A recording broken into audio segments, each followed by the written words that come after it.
Hello and welcome to Power Reflections, a proud member of the Duff Network where we reflect on Warbo's most runaway work as it releases. I'm Ruben Morehouse. And I'm Elliot Diebold. And we are coming at you live in the Discord. Hi everyone in the Discord, welcome. Hello. We've got a very special, as we do for our single chapter weeks like this one, we've got a very special activity for those of us in the Discord to participate in. So if you want to be able to participate in our fun special activities, you should join the Discord. Go to duffmedia.com/Discord and do that. You made that if you sound want so to. gross. I know. Yeah, we're all having a big orgy. So if you want to be a part of that. Anyway, we'll talk about that later. But for now, let's get into In Absentia 21.12. Lucy chapter. It's a one chapter week. It's a big Lucy chapter. But before we get to the meat of it, we start with a bit of a flashback. The trio is sitting around chit-chatting about just how the moot is going to go and what the purpose of it is and all that jazz. Since Lucy's going to be there by herself, they got to plan what they're trying to do. Yeah, and I really appreciated that, I think before we jumped in, that Wubbo did take that step to kind of just, redefine some stuff about the judges and the parameters to really make sure we do understand why this moot is working the way it's working. But I thought it was interesting that Lucy very much introduces this with the point that, what she's trying to keep in mind is that, mission one, the primary responsibility of this is to fuck Charles up.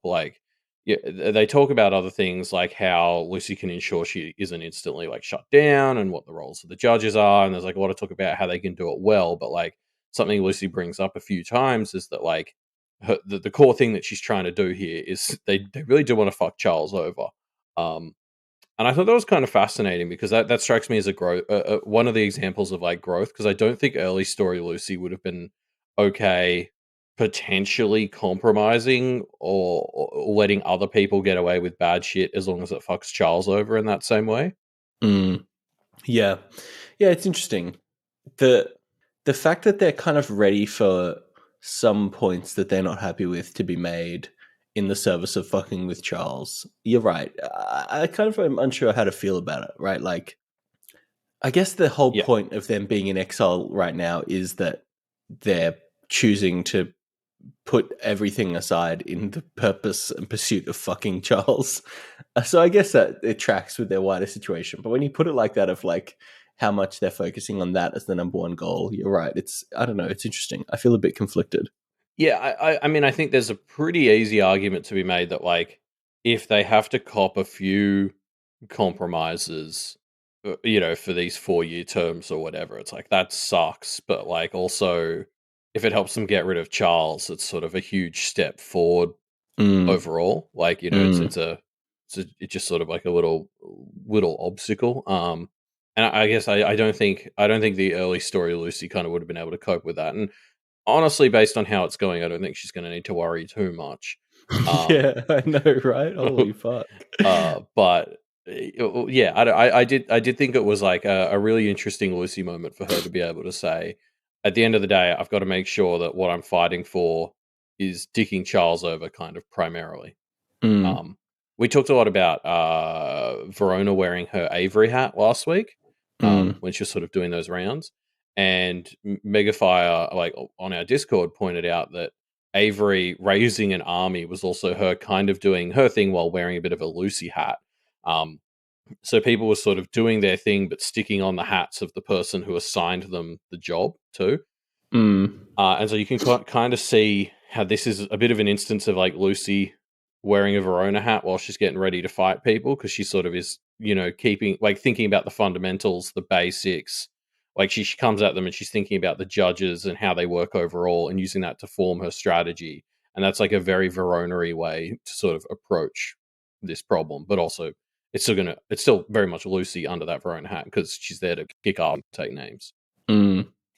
Yeah, you're right. The alternate hats instead of alternate masks. I like it. It's a good way of a good framing. Yeah, as Felix Toll points out in our chat, next arc we'll start trading capes, and it'll be all these things will be transferable. But yeah, so I guess the crux of this section is really this conversation about the judges, and it's I definitely, I think, kind of needed this. Like, there's a lot of points being brought up here that just hadn't been discussed for so long in the story. They definitely slipped my mind. Um, Mm, like the focus Lucy really brings in this chapter to the idea that, like, reminding us the judges are meant to be, like a last resort kind of yeah, thing. like in some ways they can be outranked by anyone, but also not really, but kind of. Like it is this very blurry sort of thing where it's kind of like who says what, but like I really liked this implication. I guess we've been hearing for most of the story how practitioners aren't doing their jobs and they're not really doing what the seal kind of intended practitioners to do. And we've seen things like aware and witch hunters be wrinkles that are forming because of that imbalance. But I'd never really considered how much the judges played a part of that, and that's what Lucy's essentially bringing up here. Like these wrinkles, the practitioners are not doing their job; it's letting shit fall down to the judges, which allows. Like, there's a world where if everything's stable, the judges kind of aren't really very important, and that's just not the world they're in. But Lucy's like, we can try and make that world. Mm, mm, yeah. Yeah, they're overstepping their bounds, and it's time for them to be put back in their place, effectively. Yeah, Which is, but when I put it like that, it sounds a bit rough, but yeah. yeah, I don't know if I'd say overstepping their bounds so much as like they like because I think Lucy's point is almost everyone gave them this slack, like they're the sort of point of last resort, and it's like a sieve, right? And it's like everyone's just let everything fall through as opposed to like putting something over it so stuff can't fall through.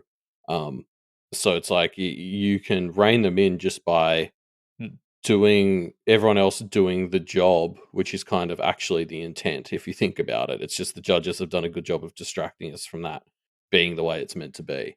Mm, Um, yeah, like it reminded me, this conversation reminded me of that moment. I think it was in 7.x where Alexander talked about how the practice in Canada was still very much like the Wild West.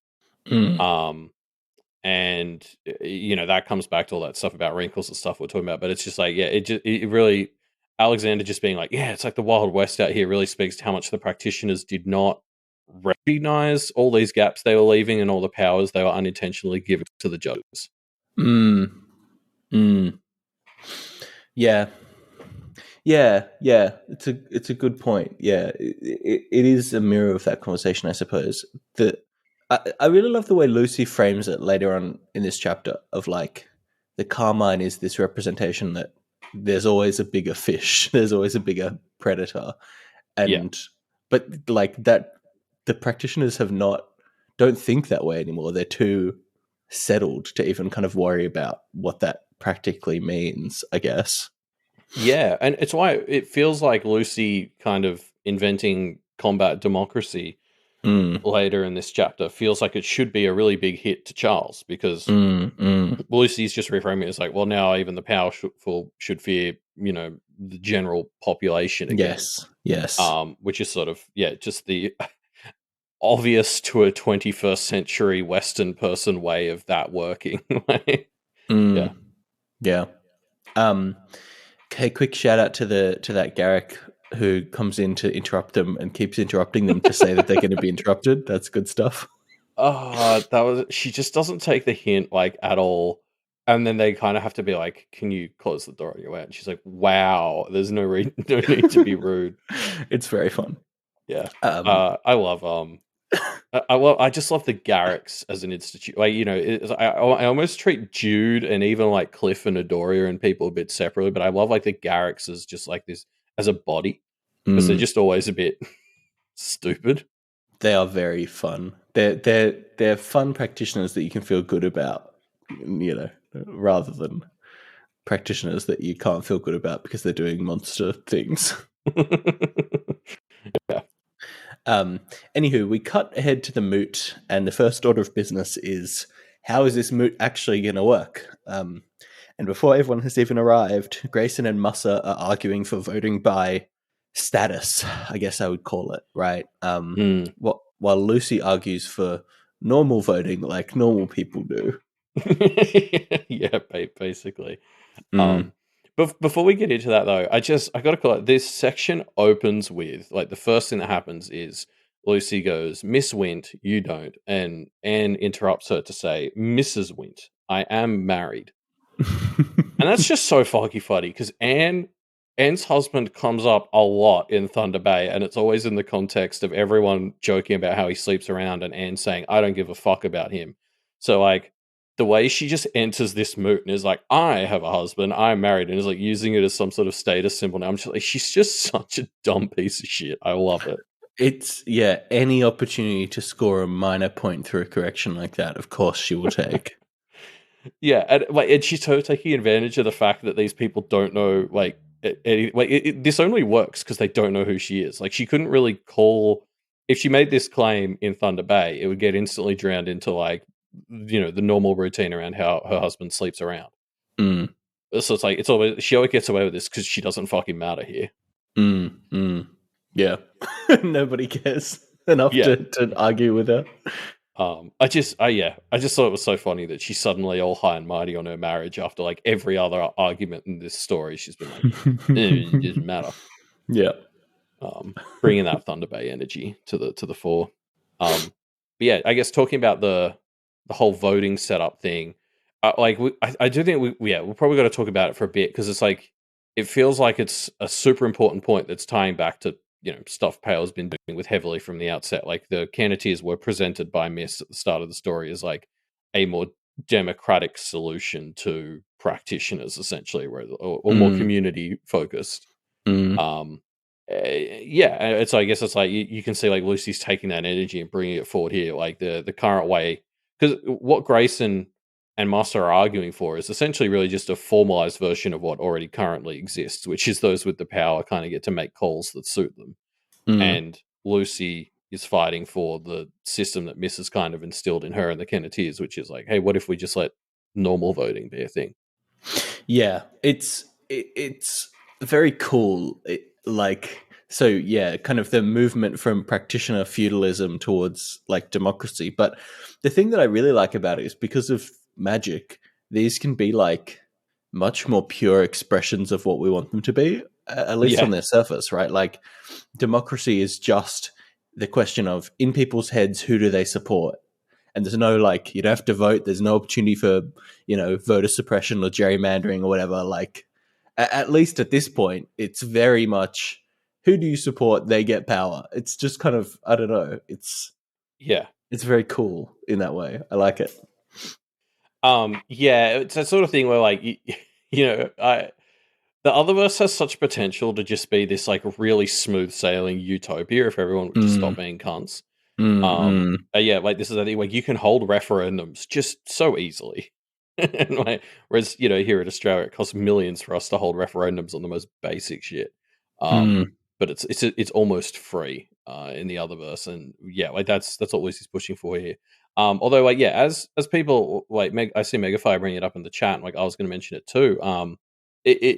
What's fun though is it's still just a step because what it is in this context is having the votes just means that you'll fight slightly better, but you still do have to fight for what you're what you're going for, right? So like there's still the potential for just some billionaire Henniger who can't be beaten to, even if they're not the popular vote, potentially get much more of their way just because they've got power.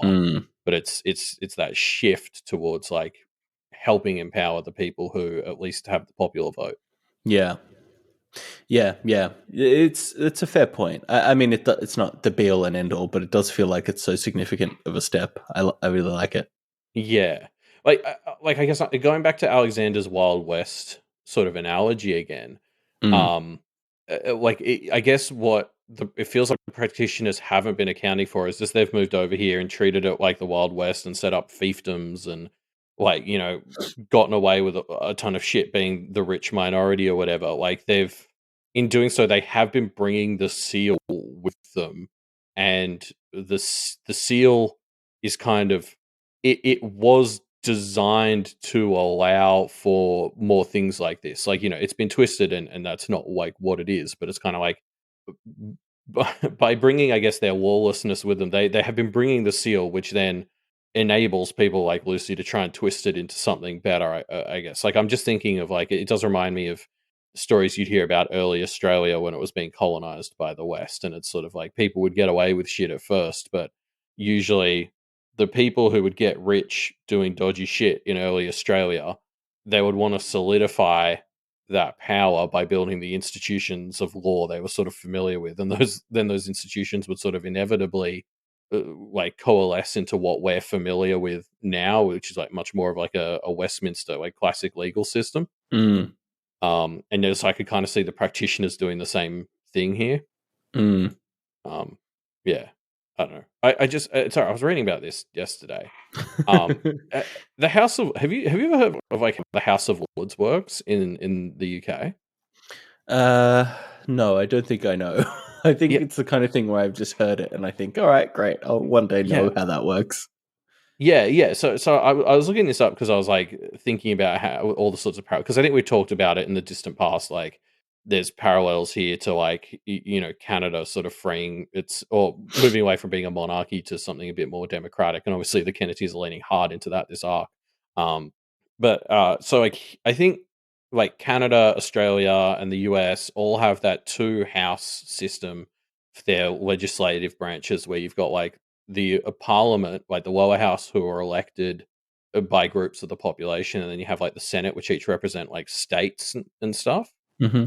In the UK, they have that lower elected house, but then their upper house, the House of Lords, are just people who are like kind of appointed for life. Oh, okay. And so originally it was mostly like cardinals and people from the church, and then like it's called the House of Lords because it was mostly like the rich families that owned Right. lots Yeah, of yeah, land. yeah.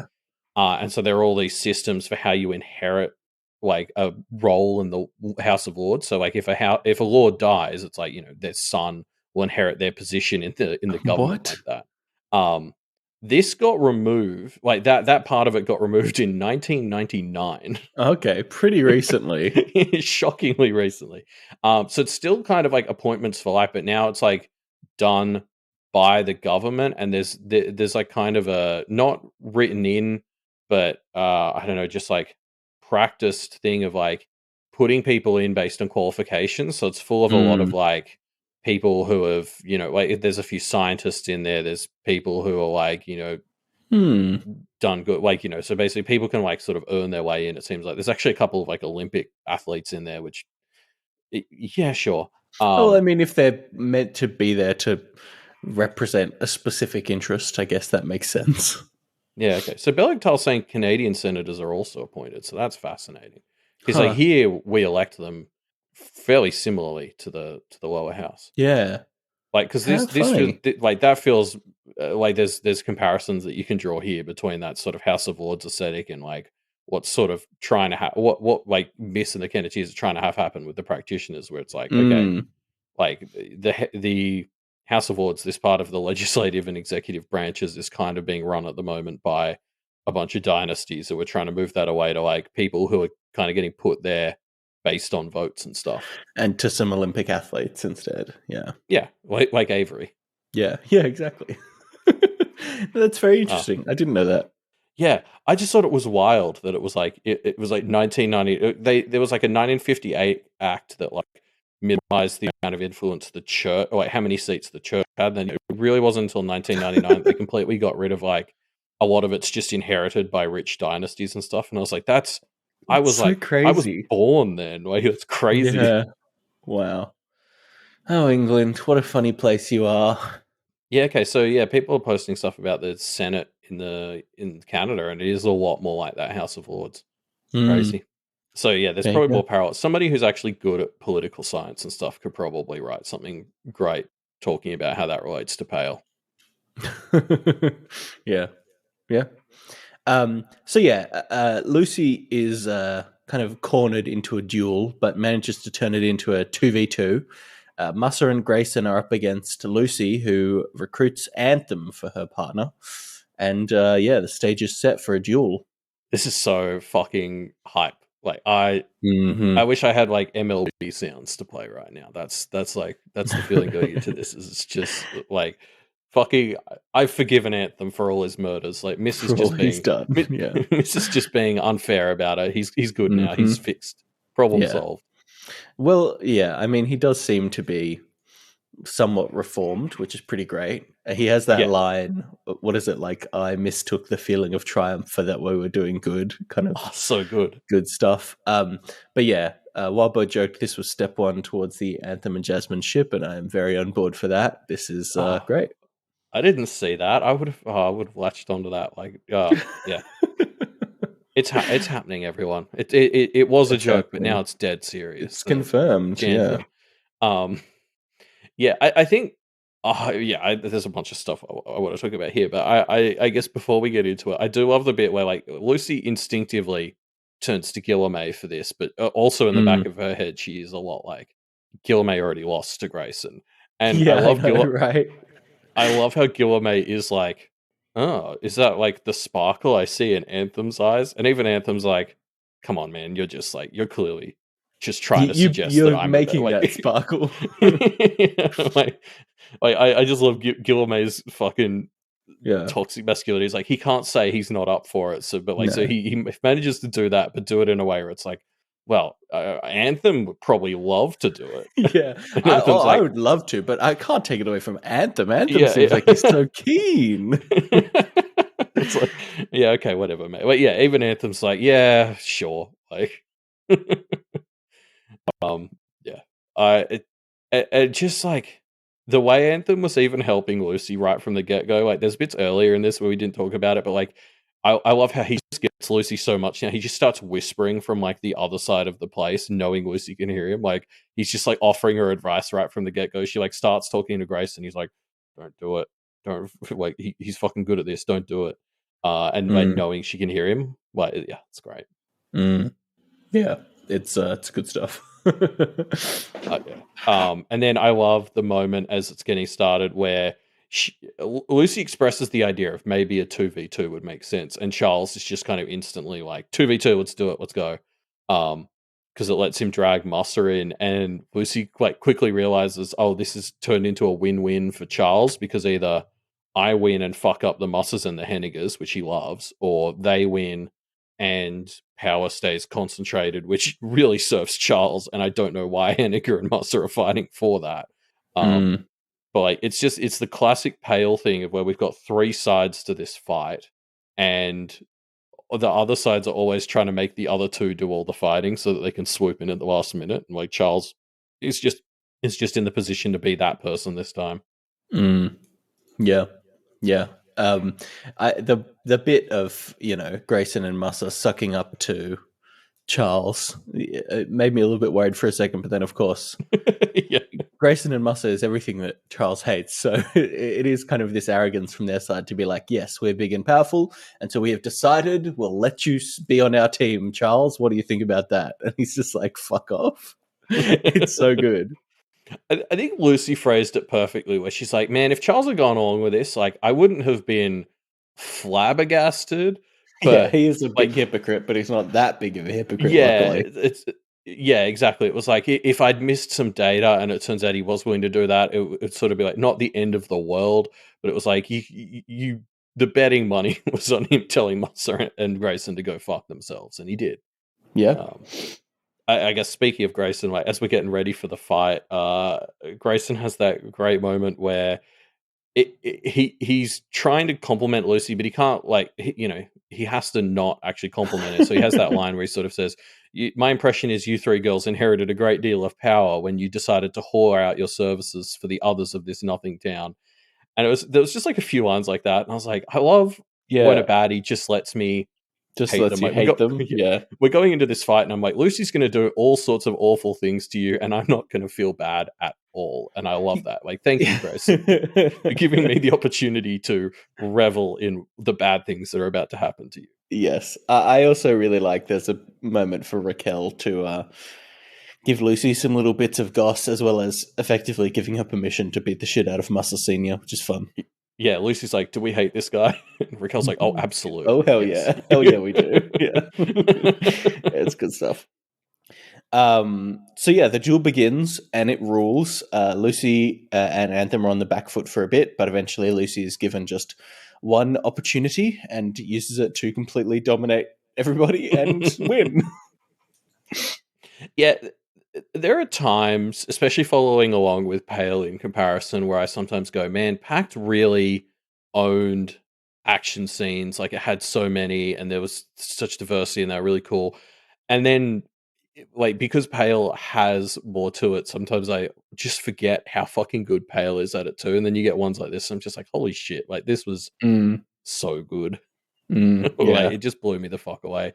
I Lucy mentions the claustrophobia here, and you really feel it. Like, the smoke keeps taking over the arena, and also everyone's calling more people in, and you're just like, this is so fucking gnarly. Like, it reminded me a little bit of that Battle of the Bastards bit from Game of Thrones, where Jon Snow starts like drowning in bodies, or it's like, it doesn't get that bad, but it's just like there's just so much. Yeah. Yeah, there's a lot here, isn't it? It's great. And the just the vibe of feeling the tide turn in this battle is so satisfying, right? Like, as soon as Lucy gets a moment to start taking over the arena with her smoke and fire, and you feel the arena just become hers, and it's kind of over so quickly from there. It's so wonderful. Yeah, I love. She just needs that. Like, she's like, Anthem, you just got to cover me long enough for me to lay the seeds, and I could do this. And he's like, yeah, okay, and yeah, like, she manages to do it, and I love because something that, like, I'm sure jumps out to a lot of people immediately is that, like, Musser's main object that it really has an impact on this fight is the like corruptive smoke thing that he has. Mm. And I think that, like, that jumps out to you right at the start, because you're like, hey, smoke is Lucy's thing, and he's this guy rocking like a thing that corrupts other smoke and kind of makes it his, and takes over it. And you're like, well, that, like, is very symbolic, but also really fucks Lucy right over, because throwing smoke everywhere is kind of her jam. Um, and so I love yeah, like, I guess it's like this warfare, I guess, yeah, like owning the sort of battlefield, and Lucy just needs to last long enough to where she can suck the oxygen out, and ultimately it's the same thing Musser is using that fucks him over. Like, he's helping to fill this place with smoke, and Lucy eventually turns that on him. Mm. Yeah, yeah. It's so good. It's just so good. Also, so, like, obviously Anthem fucking rules here. Like, he's great. Did he remind you of John as well in this fight? Like, the way Lucy described what he was doing and how he was fighting reminded me a lot Yes. of how she used to describe John when they were in fights together. Um, Yeah. which is Yeah. obviously just feeding, all of my like, Anthem's going to be her new dad, energy. But yeah, I don't know, just this dude who's real good at walking around with a pistol, fight and like sword and shit, fighting big monsters and stuff. I was just like, big John energy from Anthem. Yeah, yeah, yeah. I see what you mean for sure. Even the way that Lucy would describe fighting alongside John or grandfather, I suppose, as well, of like them pulling out their gun, doing some shooting, buying her space to do more tricks. Like, it's very similar, isn't it? Yeah, but I guess, like, with the other dogs, it really does feel like Lucy is kind of their general. Like, she just has a different relationship with them, whereas, like, the way she treats Anthem and, like, their sort of dynamic, the relationship there is much closer to what she had with John, where, like, Anthem is kind of the expert, but also lets Lucy do, like, Lucy's the brains, kind of. Like, John was very good and understand the practice and way be the fights, but he needed Lucy to be the one who could kind of actually seal the win a lot Mm, of the time. And I guess, like, yeah, like, obviously it's the same here. yeah, yeah. It's Um, just a the, very cool fight. yeah, yeah. The other thing I really wanted to talk about was one thing I really liked here is, like, Lucy's thing has kind of always been that she listens, right? Like, obviously that was established very heavily during her implement ritual. And the thing that really defines this fight is that she's solidifying that, like, when she's a combatant, her role is to, like, silence bad faith, like, actors. Like, it's kind of like Lucy listens, she hears what you're saying, and then if it's toxic bullshit, she's going to take away your ability to spout it. Um, like, the first thing I think of is, like, Abraham Senior obviously has his bell, and he keeps ringing it, it weakens practice, and so she uses a silencer him to stop it from working the second time.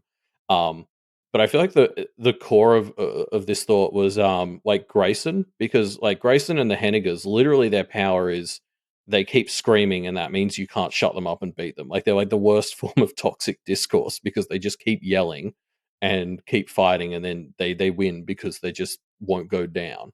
Um, and so yeah, basically, if you can't shut him up, you can't beat him. And so Lucy just literally starves him of oxygen, and then he can't scream, and so then he's done. Wait, it's a great barely metaphor. Mm. Yeah, yeah, it is. It's good stuff.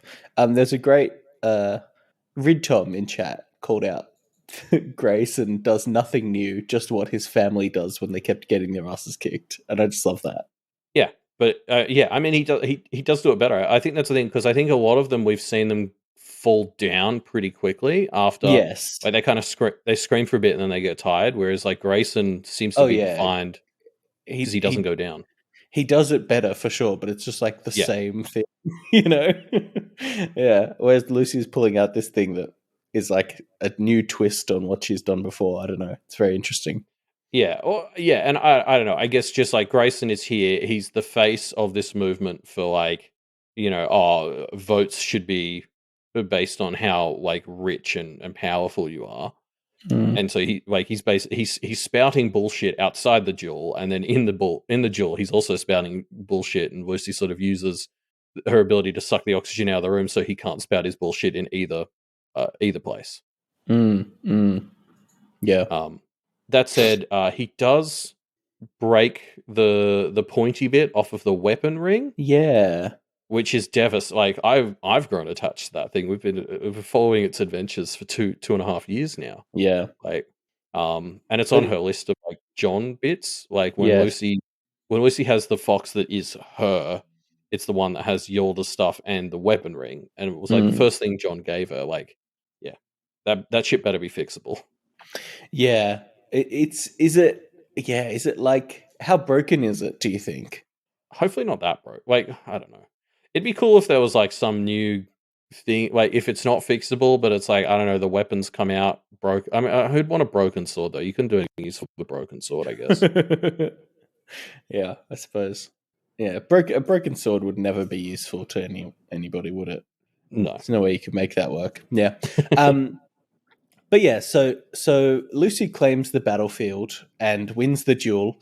And as she prepares for the next phase of the sword moot, she wonders, how are things going at the Aurum Challenge? And I want to call out, I was a little upset. We don't see or hear from Grayson or Musser in the rest of this chapter, which was a shame because I really did want front row seats to watching them licking their wounds after this. Yeah, I know, right? They've essentially called out Anthem for going soy boy, and Lucy's a 14-year-old girl. So, like, how they're, especially Grayson, like, how's his ego doing after losing to them, you know? I know, it's so good. Fuck's sake, it's so wonderful. And like the tonal shift, right? Like from the start of the chapter where Anne is just like bickering with her to the end of the chapter where she's just kind of claimed her spot as the big dog, I guess. It's kind of crazy. Yeah, I do love this moment where Lucy, like, she almost seems a bit caught off guard that she's like, oh shit, everyone's looking at me. And then, Yeah. like, Anthem is waiting to take her cue, and she's a bit like, oh gosh, it's all on me now. Like, oh, I'm not ready for this. And I was like, it's a bit like, Lucy, like, you organized this meeting, you just beast moded the patriarchs of the Henniger and the Musser families. Like, a fucking course you're taking the lead right now. Like, Yeah. this is approaching Avery levels of ditziness. Lucy's blind spot for her own soft power is just like approaching Avery levels of obliviousness. Yeah. Grayson ranked her as in the top 10 of people here. Is she number one? Like, who would go against Lucy now? Could anybody? You know what I mean? I mean, she's still healing from like there's. I feel like Sure. if Lucy is still under threat, it's going to be because there's like 10 more Hennigers or whatever's lined up. Like Mm, like, what if Easton comes at her now? mm. But yeah, like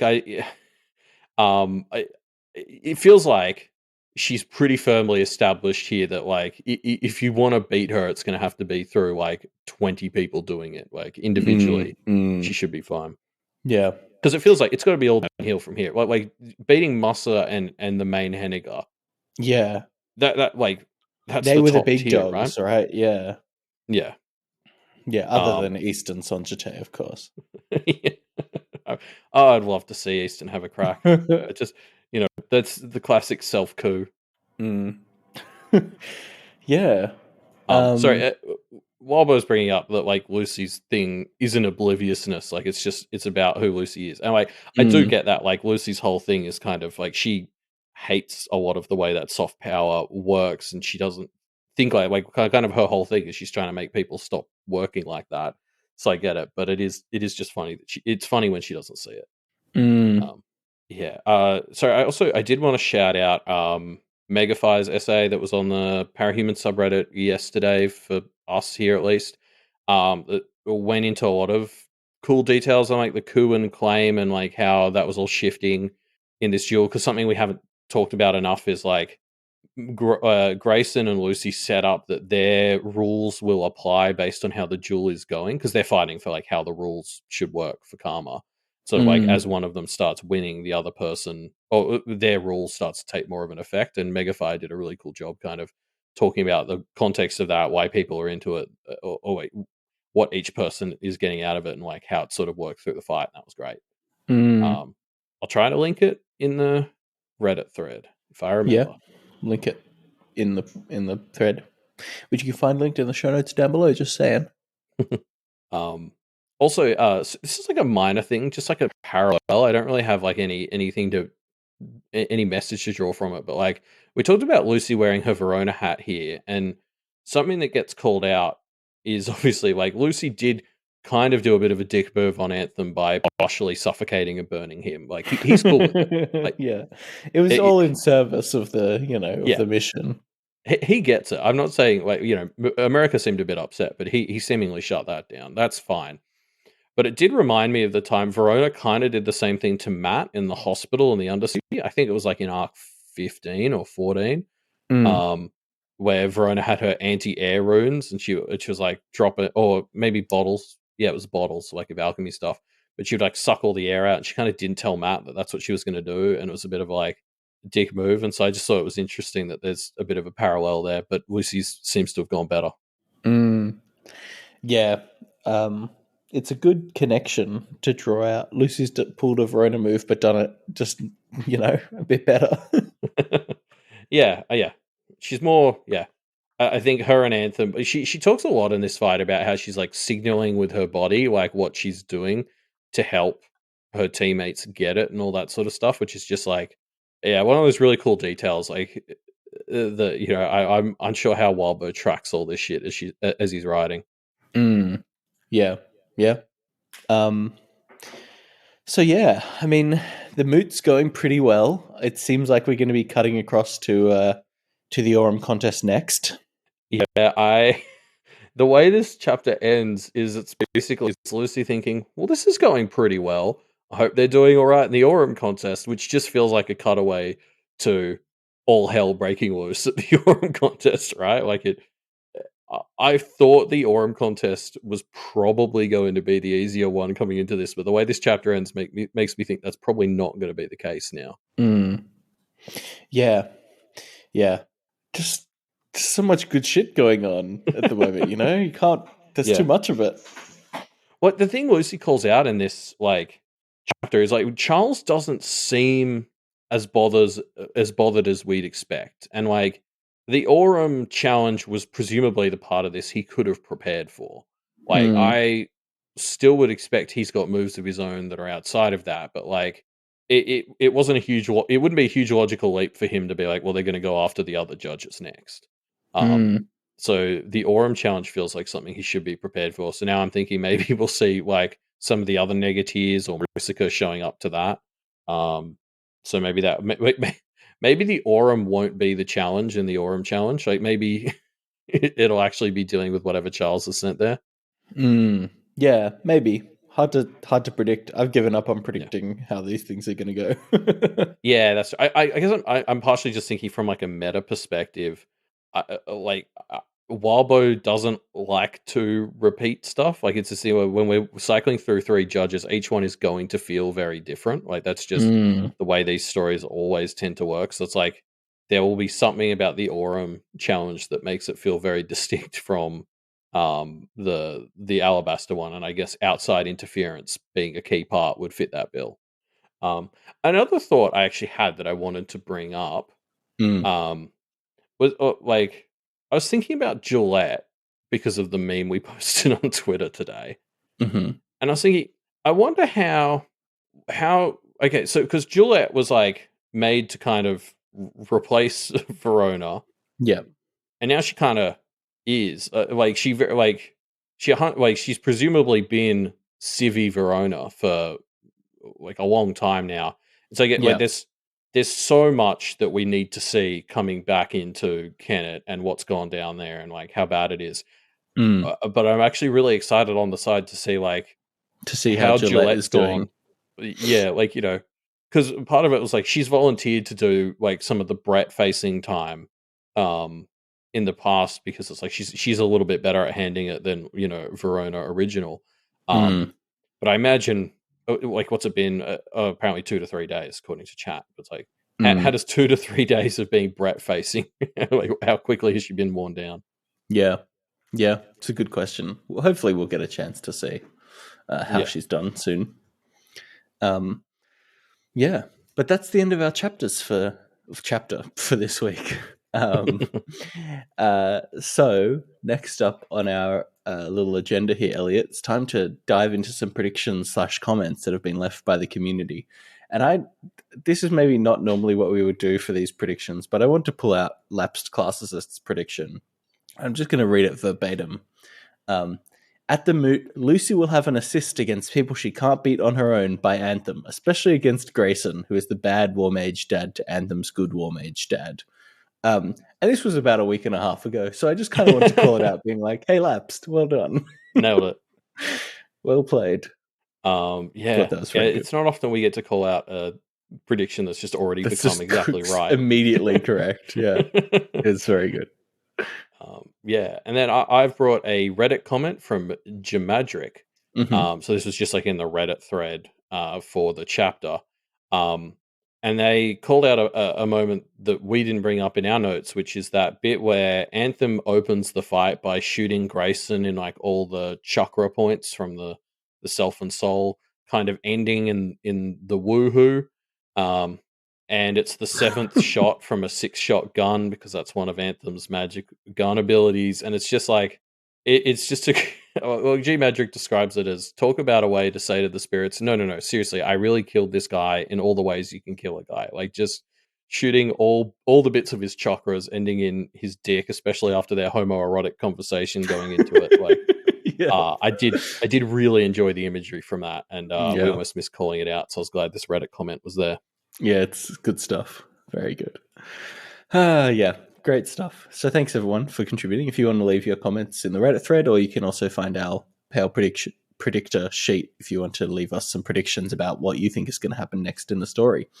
But speaking of that Reddit thread, we always run our discussion questions in there, and we had one last week, which was, what type of small and benign business would you run for practitioners, like the Garrick convenience store? I really liked a lot of these. I think my favorite one, Elliot, was from Landis963, who was a kind of, maybe this blurs the line a bit, but a taxi or courier service that just uses some light city magic to be really quick and effective at taking people to places. I think that's just great. It is using magic, but for a kind of non-magical purpose. I don't know. Yeah, well, and especially because when my understanding of the way this sort of thing works is like if you're in a city, like say you're really hot shit in Toronto, so you can access city magic to zip around and all that, but like somebody visiting the city or somebody new kind of can't. So like it's a great way to extort like tourists. And not just that, but like the more you become known for being better at it, at navigating, presumably the more power would feed into you. And makes me wonder if, like, how London cabbies have to do their tests on the knowledge and stuff like that. Yeah. Like, Yeah. it actually makes me wonder if they're like a light version of Aware cab drivers, being so like, London cabbies, I guess, are like renowned for that ability to navigate in London. So I wonder if there's a version of Aware that are just good taxi drivers. Well, no, but it'd be like, I guess I'm picturing an Aware who like is ironically unaware of the fact that the city always aligns things so it kind of Yes, works. They always yes. get in the right lane. Their Uh, traffic lights are always green. yeah, they sometimes skip a block without noticing. Well, yeah, sometimes side routes open up where they're like, "Oh, I didn't know that was there, but it'll cut me through to the next street over." Blah blah blah. Like, I think that would just be so cool. Exactly. Kind of like Kingsman from Unsleeping City, basically, who's the king of city magic. Yes, yes, sure.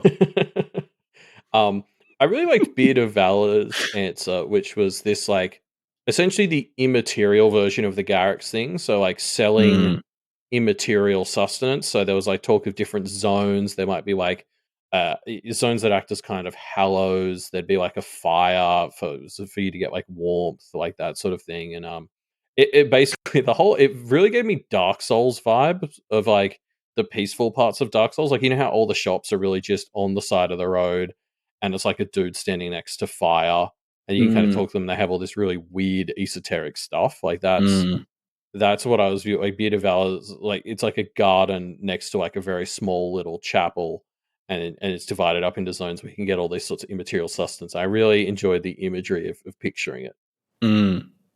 Yeah, I like that. Thought. I really liked Captain Rhino's answer, which was like, all these practitioners have very old tomes. Somebody needs to be in the business of like repairing and bookbinding and doing all this stuff, right? There's probably a huge business for. Well, Captain Rhino talks about actually printing and making magic books, but even just like repairing and kind of ensuring that they don't fall apart, I feel like is probably pretty important. And you wouldn't necessarily want a muggle, a nomad to do that for you, right? Yeah. Like, yeah, I can totally see. Also, like, as a family grows, like, if they want a copy of a book because it's deteriorating or, the family's growing and want one copy, but they don't want it mass produced, I can see wanting to hire someone to kind of use magic or by hand to kind of replicate it. Yeah, because you wouldn't, I don't think you would want to give it to a can't spell because they would, like, there's potential for things to go wrong there, right? Yeah, yeah. Although I guess to some degree you'd want it to be an awareness because I'm thinking if there are like certain diagrams and stuff in there, you don't want like if it's a book on runes, you don't want a practitioner drawing those runes and setting them off. I don't know. Yeah, like it'd be one of those things. I could see it being like a practitioner therapist or a practitioner lawyer where there'd have to be some agreement not to use the information in the books. Yeah, true. Or maybe the payment is like, yeah, I'll just copy down part of it. I mean, probably that you wouldn't be keen on that. Maybe you'd prefer, yes, we swear we will never use this information kind of vibes. Yeah. A very similar answer was Beleg Tiles, where basically they wanted to run like a magical stationery shop. So like every practitioner needs like paper, notebooks, cards, ink, chalk, etc. So it seems like if you had special, like if you're and I guess like I can see the logic. If you're the place with the like waterproof good magic chalk or something, like you could probably start to have some pretty good margins and target like practitioners.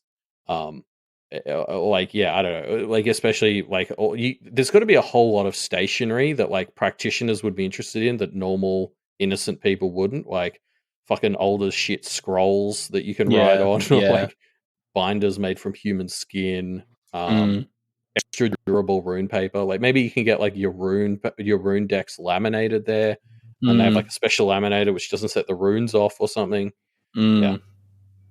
Yeah, I guess it's kind of like teacher supplies, right? You don't want, if you want to go and get ink and chalk, you don't want to have like kids' pavement chalk. You want professional grade chalk. But I can totally see there being a special shop for practitioner tier stationery that, they charge 10 times as much as Office Works, but it's because it has this one niche thing that is helpful for practitioners. Yeah, for sure. What else do we like? Oh yeah, Hobo Demon's answer was a notarizing app. So an app where practitioners can be, signed up to be notaries and then serve the community by notarizing things for karma/money. Yeah, basically a way to kind of give them more of an innocent like cover story too, and like tie them into the community a bit. A very short one I wanted to call out: Dominical Days. Basically, just wants to be Cheryl from Pate. And we all do. It would be very Yeah, fun. just traveling to all these neat realms and writing about them. I think Pate may have undersold how dangerous certain aspects of that job are, but like definitely when it's good, it seems great. Yeah. And Glass clearly talked about a butcher practitioner family that run a, innocent butcher shop, but then also, as their kind of practitioner side business, can butcher others, bring them in, break them down for component parts, and sell those back to you. Effectively like a scrapyard for others, I guess, which is a bit horrifying, but Yeah, would want very strict measures on what they are willing to take apart. Yeah. But yeah, I like the tie into the butchers and the scrapyard too. Yeah. Yeah, horrifying, but also I do see it. Yeah. So we've got a. So thank you everyone for leaving your discussion question answers, and of course we've got a new discussion question that we are running this week, and that discussion question is: what agenda item would you bring to the moot? Is there anything big that you would propose that the Kentiers might have missed? Yeah, so now that Lucy's got the ball rolling and the Hennigers and Mosses are out, so it's basically free game to say whatever you want. What is like the thing you would bring? When Lucy turns to you and it's your turn to suggest a new rule, what are you bringing? Have you got one that you would suggest, Elliot? Oh shit. Because if it's in the context of this moot, it has to be like combat focused, right? Okay, we need to get it so that like dueling, like I want to see more aggro sports. I see. Like full Yeah, contact, dunk yeah, skitball or something. yeah. Like it counts as a duel if you play like basketball, but like anything like that Mario Smash football game where there's no ref, so you can like push people into the electric Yeah. fence and stuff. Yeah. Like we need to start formalize that so there could be team games. Yeah. Yeah, actually, good point. That is just ice hockey, isn't it? I guess just ice hockey as a combat thing needs to be formalized. It's basically already there. Yeah. I would Do you think introduce a rule. Hennigers play ice hockey? Sorry, they must, right? I would introduce a rule normalizing and standardizing the rules for scissors, paper, rock as an alternate means of combat duels. So yeah, something like that maybe. Or like maybe thumb wrestling or arm wrestling. I think it would be really fun to see a really intense practitioner thumb wrestle. Yeah, or let's bring the discourse on whether esports are real sports to this moot. Like, can you combat duel someone in League of Legends? Yeah, for sure. Anyway, so yeah, leave your answers on what agenda items you would bring to the moot in our discussion thread, which you can find linked in the show notes down below. Now, Elliot, at this point of our notes, it just says no Rubens. Yes, we're going to do another one of these little bonusy things because it's one of our one chapter weeks. So now I've prepared a game show to torture Ruben with. Hell yeah! What do you got for me? Well, so something that came up this week is that a good judge is able to like stack the regions so they get power, right? So like something Lucy brings up is like Charles is doing what he can to keep the practitioners distracted so that they keep not addressing things so that things keep falling on his lap and he gets more power because of it, right? Like, yeah. Whereas Lucy's trying to unionize all the combat practitioners and then nothing will fall on Charles's lap. So I want to test your ability as a new judge to basically keep all the practitioners in your realm divided and infighting so that you can get more power. Okay. So basically, the practitioners in this case are going to be our chat here. So I've prepared a series of questions. There's two kinds of questions here. The first type, which we'll just do the first one now. So basically, Ruben, you need to fill in the blank, and your goal is to get the vote split as much as possible. And so everyone in the chat will be voting. Just let me get the poll thing ready. let's give this a shot. So I'll just start reading out the question. Ruben, do you just want to say your blank part as I get there? I guess some of these, you sent me some of these beforehand, or these questions beforehand. Some of them are pretty tough, Elliot, and I maybe need additional context. Okay. Let's see. Yeah, I admit I'm not super confident this whole bit's going to work. So if this is a flop, and if you're listening to the edited version of this, and you're noticing there's only 2 minutes left in the episode, it's because it didn't work. Yeah. Okay, so we'll just start with the first one, right? So basically, you need to enter a 2-on-2 combat duel. Your partner will be, and then this is the part where you fill it in. And then, so then the question we propose to the audience is, are you the better fighter? But so we don't know who we're against at this point. But am I the better fighter against? Oh, in your team. Sorry, yes. Okay, all right. I missed that. So I want to pick somebody that I, or the everyone in chat feels like they're about equal to. Yeah. Yeah, interesting. Well, this is tough because obviously I'm not a practitioner, so I'm I don't rate myself super highly. What are the names of the Oni practitioners again? Oh, one of them's called Stain or Stein. Stein, yeah. Oh, let's go with Stein. I think I'm about equal to Stein in terms of combat ability. Okay. So the question for chat is, are you better or worse than Stein? In your team with Stein, yeah. Are you better than Stein? Oh, shit. Oh, come on, folks. Oh, no. Wow, people really rate Stein. People stand Stein. I think as yourself, Mirth. As yourself. Yes. Wait, which is more insulting if everyone thinks you right? What does that mean? Damn. Okay, sorry. No. Score. Sorry, I forgot to start my timer. That's probably been about 30 seconds. Yeah, whatever. So it's a score of 6. I could throw a knife. It's catching a knife. That's the hard part. Anyone could throw a knife. Now, Ruben, you're not allowed to look at chat for this next part. I think you got to. Okay. Sorry. Chat. I've got chat. I'll put. So now this is a question, because the other side of this, as well as being able to pit everyone against each other, you need to kind of know. You need to be able to read the room, right? Like a good judge can sort of tell what everyone's thinking. Yeah. So now I'm about to present a question to chat, and you need to predict what the popular answer is going to be. Okay. Yeah, sure. So we'll start with a pretty simple one, pretty straightforward. Everyone's probably expecting this, and that is, like, who is the best Kenneteer? Oh, shit. Well, I've seen polls on the subreddit before, and normally people go for, I think, Avery, usually. We did just have a pretty badass Lucy chapter, though. Verona, obviously, is not the correct answer, so don't need to worry about that. I'm going to go with people will say Avery. I'm very sorry. It's close. It's admittedly very close, but Verona has just won out. No, she hasn't. Come on, Verona's not the right answer. Verona got ridiculous. 7, and the other 2 got 6. Oh yeah, well, fair enough. We did also get a lot of write-ins for Snowdrop, which do not count. She's not even a practitioner, you guys. Yes, so she has no humanity or agency. She's not worth anything, right? Yeah, she's worthless.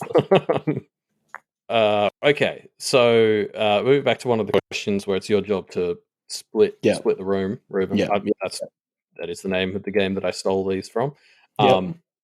Okay, so the question for everybody in the chat is: someone is giving you the chance to awaken, but only if you pick Ruben. Oh, right. Sorry, yeah. Well, I need to talk through it a bit more. Someone is giving you the chance to awaken, but only if you pick blank as your practitioner specialty. Do you awaken? This is such a... I really struggled with this one. A practitioner specialty that people would be like properly torn on. You know what I mean? So I have an idea for this one, so I'm interested to see, because I feel like I have an easy answer for this. I think my answer would be Goblin King / Queening. You know what I mean? Like goblining. Okay.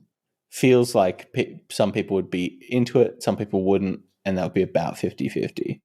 Okay, so yeah, well, I've chucked the poll in chat now. So yeah, I guess the question for everyone is if you Oh are man, being left to I'm bad awaken, at but this game.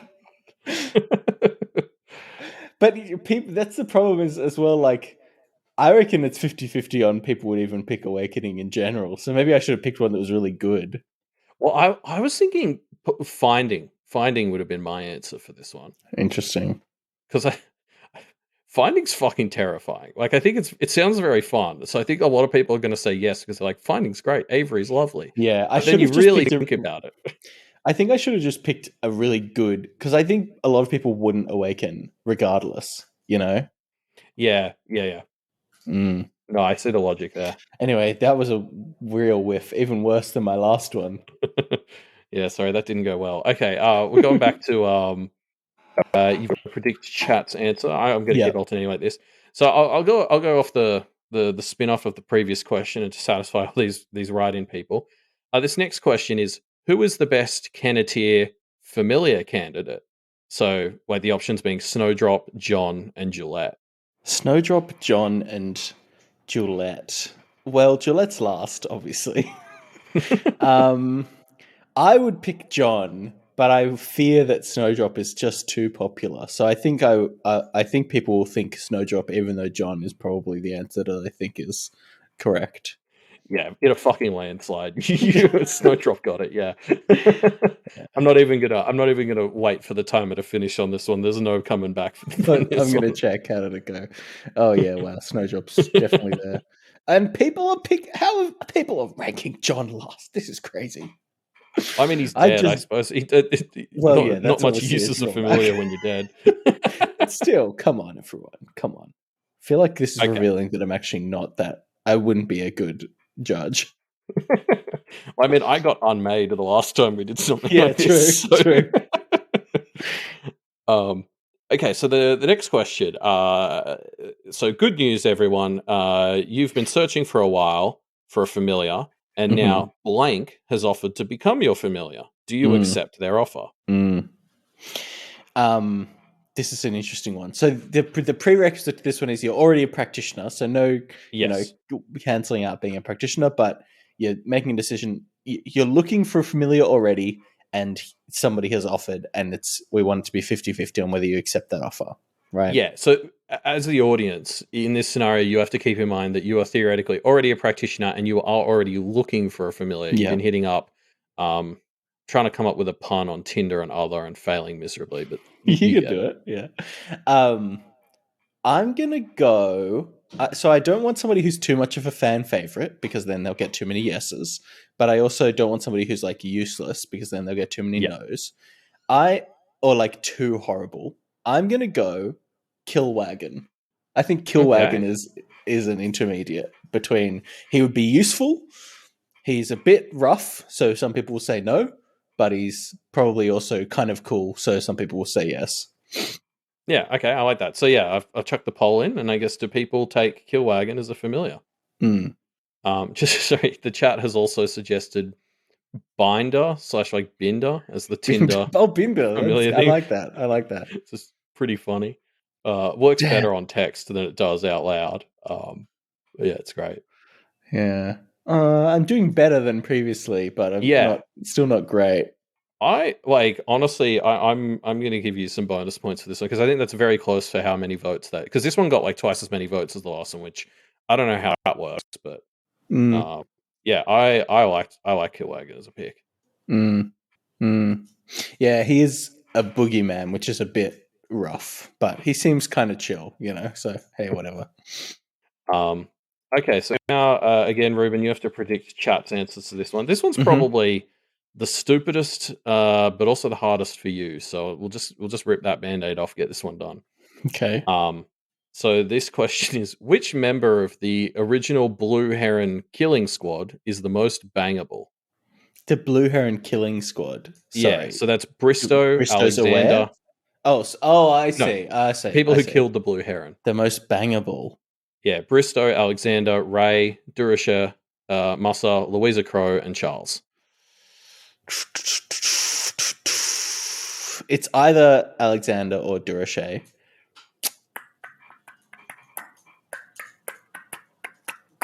I think I'm going to go. Yeah, Alexander and Durachet definitely are up the top. I feel like I it will say has to be. you are correct that they are first and second. I feel like it has to be Durachet. I think Durachet edges it, but Alexander is definitely up there. Yeah, no, you are right, and that was not as close as I expected. That I thought that was going to be closer. She more than doubled Alexander's score. Nice. So yeah, you definitely got that one. Louisa Yeah. also only just a smidge behind Well, Louisa is, if the you're nice playing one. fuck, marry, kill with Louisa, Louisa's the marry, not the fuck Yeah, or kill. You know what I mean? yeah. But we'll save all the FMK talk for all packed up too. I do want to point out that Charles, Musser, Ray, and Bristol all got no votes, which I feel bad for Ray to be lumped in with the other three. Poor Ray. Yeah. So somebody give Ray a vote real quick because it's like That's funny. he doesn't deserve that. That's good stuff. Okay. Sorry, gosh, where are we up to? Mm. Oh yeah, I like this one. Okay. So, audience members, you've just hit the jackpot. You've bought a Garrick protein bar and it had a Shit, I golden forgot about ticket in this it. one. So you've won a free trip on the cakewalk, and the Garricks are promising you that if you complete it with them, like it's a guided tour of the cakewalk, and if you do it with them, the boon you will get is blank. Do you go? So yeah, this one to me is the boon has to be so good because To nobody's cancel going out to the pick the cakewalk. cakewalk. Exactly right. Yeah. So I have to pick a pretty good boon, and I'm going to say the boon I'm picking is, I'm going to say, your body needs, you need no sleep you can take like a Oh, 10 or yeah. 20-minute nap and feel as though you've had a full night's rest and everything's all good. You know what I mean? Yeah. Oh, I like that. Mm. And when you do take those naps, you fall asleep exactly when you want to. Cool. Like Well, full sleep control. I've thrown that in. I will have that. I had a friend who tried, because apparently there is sort of a thing you can do where you only need to sleep like 3 hours a day. Like if you do it in this really regimented way where you sleep like in like 40-minute increments, like 5 times a day or something. And my friend tried to do it in college, and it just like it seemed awful. Yeah, I don't know why that you think of that and think, oh, that sounds awful. Well, I mean, I'm enticed by the idea of having an extra like 5 hours in my day, but not if I feel like shit all the time. And by all accounts, he still felt like shit all the time. Yeah, not worth it. Now you've managed to split the room 8 to 10 on this one, which I'm going to count. I'm going to count as a win. Yeah, that's great. That's the best one we've had so far, right? My other best one was 8 to 12, wasn't it? Something like that. Yeah, which I gave you a correct for as well. So yeah, nice. You're just passing at the moment. You did very well. So let's take it to. Oh, this one should be fun. This is another one where you got to guess what the audience is thinking. So the poll this time is who is the best goblin? And I've only given them 4 options, which is Toad Swallow, Biscuit, Cherry Pop, and Ram Jam. This is tough because there is a correct answer. It's Toad Swallow, but Toad Swallow is not the flashiest best goblin. You know what I mean? Like, yeah, I honestly, Toad Swallow was the last one I added into this because I forgot he was a goblin for a sec. Toad Swallow is clearly the correct answer. So Toad, Ram Jam, Biscuit, and Cherry. Is that the guesses? The answers? Okay. I mean, like, Cherry is obviously very popular. Biscuit is, but I don't think we'll win because Biscuit's the worst. Let's be honest, Biscuit's only in the poll because I wrote it. Yeah. Ram Jam is also quite popular, but doesn't feature as much as, like, Cherry in comparison. So I think I would go Cherry first, even though, yeah, as I say, I think Toad Swallow is the correct answer. Ruben, I'm so sorry. Cherry got last. What? Ram Jam took it. Ram Jam took it? Yeah. Wild. Bisco narrowly got second over Toad Swallow's Oh my third. god. And then Cherry somehow came in last. Snowdropper's a write-in, also technically got second, but again, I'm not counting those votes. She's not a real goblin. No writing candidates. That's very cool. Ram Jam. Wow, I didn't expect Ram Jam to be so popular. I mean, he is great, but you know. The Ram stands are fierce. Yeah, true. And they're wrong. The correct answer was Biscuit, so technically only 5 people got that question right. Okay, but yeah, wow, Ram really won that one. yeah, it wasn't even close. Okay, so chat, you have just received a letter, and it turns out that somebody has left you their house in blank place when they've died, but you only get it on the condition that you turn it into your domain. Do you do it? So again, this is like free real estate somewhere. Like that is already pretty good. Yes, you have to make it your domain. I guess free real estate, but you make it your domain kind of cancels out. So I guess I want kind of a neutral place, somewhere that people would probably like to live, but you know, is a bit conflicted. Sorry to anyone if I pick your place that you like here. I'm gonna. I didn't realize I was setting you up for that. My bad. I think I want to pick somewhere in Australia because then people will be unsure of exactly what that means, and that will tend more towards mixed answers. I'm gonna say somewhere on the West Coast, not Perth, but like, you know. Name another city on the West Coast of Australia, Ruben. How about I don't know. Let's just say Perth. Okay, Perth, Australia. So you get a free house in Perth, Australia, but you have to make it your domain. Do you do it? Yeah. Oh, wait, I can watch chat for this one, can't I? Sorry, yes, you can, yeah.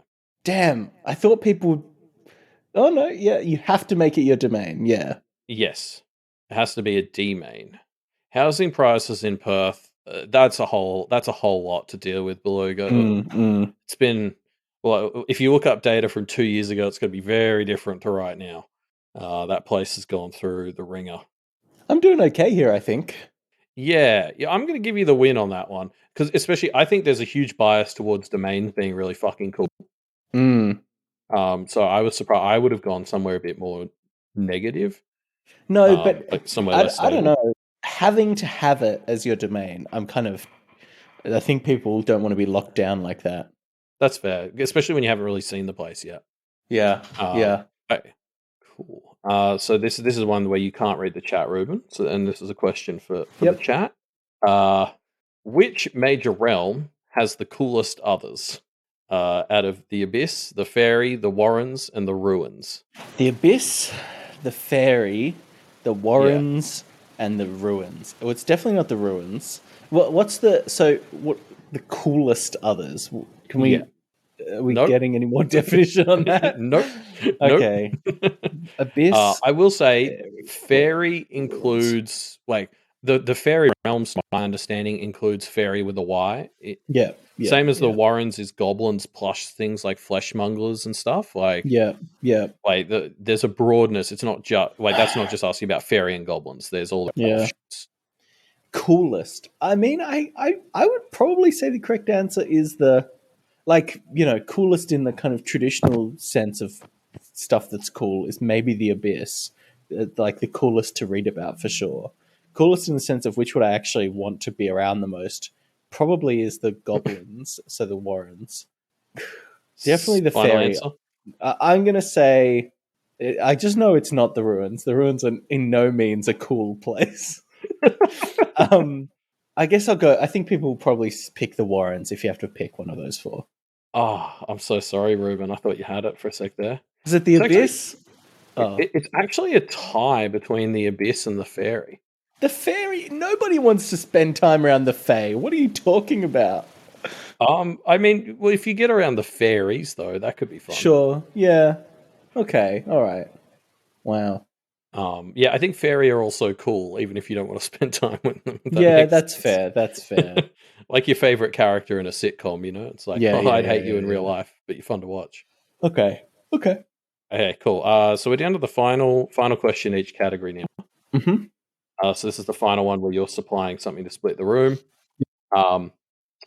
So, audience, you have been offered an alchemical drink, like one of the alchemical healing potions that will cure your biggest health problem. The only side effect is This is a hard one as well, because I guess I have to think about how many people have, how big are the health problems that most of our listeners deal with every day, you know? Like, because that's really going to impact how bad this downside can be. So I could go for something. So actually, here's something interesting. If we assume that most of our audience are Americans, I could say the downside is being saddled with medical debt. And that's probably a Jesus. no. That's like, you know, because that's just kind of, if that was the case, they already would have, you know, cured their biggest health problem. Sorry, yes. The question in chat is, does it include mental health? And to my mind, yes. Okay, interesting. Curing mental health is a pretty big deal. So maybe people Yeah. would take medical debt for a cure to mental health. Also, Ruben, I think I'm getting static through your microphone. Are you? Hello? Check. It's like a low level of like static. Oh, okay. Man, I don't know. This is a hard one. I guess I'm just going to go for something that's kind of annoying and say you have to... It's so difficult. I really don't know. Sorry, yeah, this was the last. I was like, I need to come up with 6, and this is the last one I could come up with. So my apologies. Cures your biggest health problem, but you have one less finger and toe on each hand/foot. That's what I'm going to say. Okay, I like it. Okay, cool. I've thrown Would that you poll cure to the your chat. biggest? Yeah. Would you cure your biggest health problem in exchange for one less finger and toe on each, you know, appendage? Yeah, if you were born with an extra finger or toe, you know, maybe it's an easier decision. Sleeping Beluga asks, can we save the potion? I don't know what that means. Like, save it for later. Like, You have to drink it. now. You have to drink it, I think. Yeah. Wow, I'm surprised. I think I did pretty well here. You've nailed it. I'm giving you a tick for that one. 9 to 10 is very close. Yeah, that's good. Pianist with ADHD. Oh, sorry. There you go. Cool. Okay. So the last, which is the one of these I haven't done? Sorry, I've been going all over the shop in the ordering. Here. Okay, nice easy one to round it out. Ruben, you just need to predict the top answer from the chat. Yep. Chat, the question is, which is the best major ritual? The implement, familiar, or domain? Implement, familiar, or domain, which is the best? I feel like I think the simplest one is the implement ritual, right? So that's the best in terms of like, you know, anyone can do it. It's like it doesn't feel like it's as high stakes as the other ones, I guess. So if you had to do one, implement is the one that people, I think, start with, right? Obviously, people love conceptually the idea of a familiar and the idea of a domain as well, depending on who they are. Implement is not the best one though, because it's like not that interesting, I guess. So I'm gonna say. Sorry, I will just interject quickly to say this is surprisingly close. Yeah, I feel like it would be close. I feel like it's down to the type of person you are, you know. Are you a Verona? Are you a Lucy? Are you an Avery? Verona seemed to, for some reason, be people's pick for Kenneteer, which would make me think Domain is the winner by that metric. But I think I'm going to go with Implement. I'm going to say Implement, just because it's the easiest. With a last-minute vote, Implement has just won out by 1 vote over Familiar. So, I'll give you that one. Congrats. Nice. So it was very close between Implement and Familiar. Domain bringing up the rear. Bottom tier ritual for an A tier practitioner. But yeah, I'm also congrats, Ruben. I guess how did I using do my patented spiritual score mechanism, you got 7 out of 12, which is a pass. So you can stay as the judge. You will not be unmade. I did it. Thanks, everyone. That was great. That was really fun, Elliot. And thanks, everyone, for participating in it. Yeah, thanks for coming along. Hopefully that was fun for everyone. And yeah. Cool. Well, yeah, thanks, everyone, for joining us. Yeah. As we mentioned before, if you want to leave your answer to our discussion question, what agenda item would you bring? Have the Kenneteers missed anything? You can do that in our discussion thread, which you can find in the show notes down below. Yes, don't forget as well, we are on Twitter. As long as Twitter's there, I guess we will be too. Yep. We've been posting some memes there. We post, updates there, so it's worth checking Post a out. meme there every day. Yep. If you want to participate in our future live things that we do when we have one chapter episodes, you can go to doofmedia.com/discord. While you're on the Doof Media website, you can check out all the other great shows on the network. Yes, don't forget to stop by our Patreon, patreon.com/doofmedia. It's how we're funding All Packed Up 2, which is, preparations are still ongoing. Mm-hmm. So I think we might be reaching the end of the story soonish. Don't say it, question mark. Don't say it. You've cursed us. I think every time somebody says that, Wildbow comes up with a new chapter idea. Yeah. But anyway, if you want to support Wildbow and all the great work he is doing, you can go to Wildbow's Patreon at patreon.com/Wildbow and support him directly there. Cool. Well, we'll see you all next week for Jasmine and Anthem's wedding chapter. It's happening. Hell yeah.